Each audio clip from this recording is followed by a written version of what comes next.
Là, je parle de 3 axes clés qu'on les considère parmi nos activités.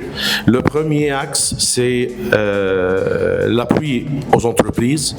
Et là, c'est l'analyse des données et des études du marché, accompagner les nouveaux investissements en Égypte et résoudre de temps en temps les problèmes des investisseurs et des membres entre l'autorité et de travailler comme un catalyste entre la Chambre, entre les membres et les autorités.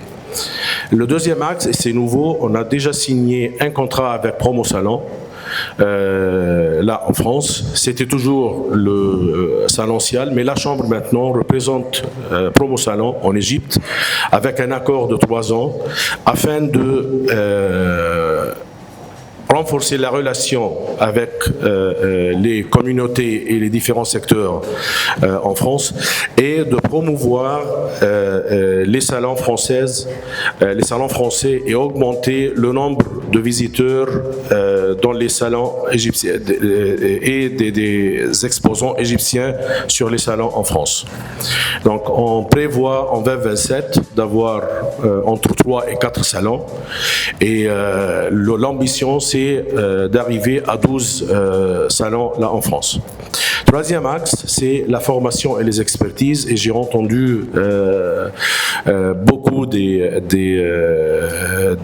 intervenants par rapport à l'importance de la formation. Donc ça, c'est une des sections qui est très clé avec des accords signés avec les universités françaises en Égypte et avec les sociétés de la formation égyptienne et internationale. Le climat d'investissement en Égypte, comme décrit, c'est un climat qui est stable. Les cadres législatifs attractifs et les améliorations avec le dialogue entre la Chambre et les autorités en Égypte, ainsi que des autres chambres dans leur dialogue avec les autorités en Égypte, ça renforce et donne de la stabilité au niveau législatif. Et l'Égypte représente maintenant échanger un hub stratégique dans la région. Et l'Égypte représente le marché le plus grand presque dans toute la région maintenant. Les priorités stratégiques et opportunités sectorielles, c'est la transition verte, l'infrastructure, et je ne parle pas beaucoup des chemins, des rails, des projets stratégiques et l'investissement de l'État dans l'infrastructure, et enfin l'économie numérique et l'importance d'avoir des talents et renforcer le système pédagogique afin d'avoir des gradués qui peuvent atteindre aux demandes des marchés internationaux. Là, je partage quelques success stories.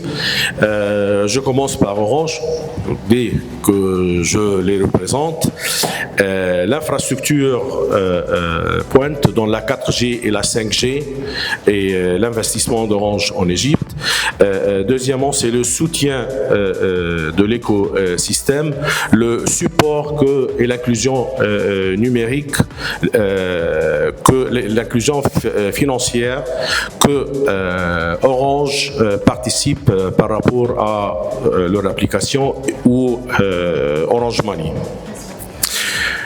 Deuxième success story, c'est Schneider, la modernisation énergétique, la transplantation de leur centre de Research and Development, R&D, et le support que Schneider le donne à l'État et à l'infrastructure par rapport à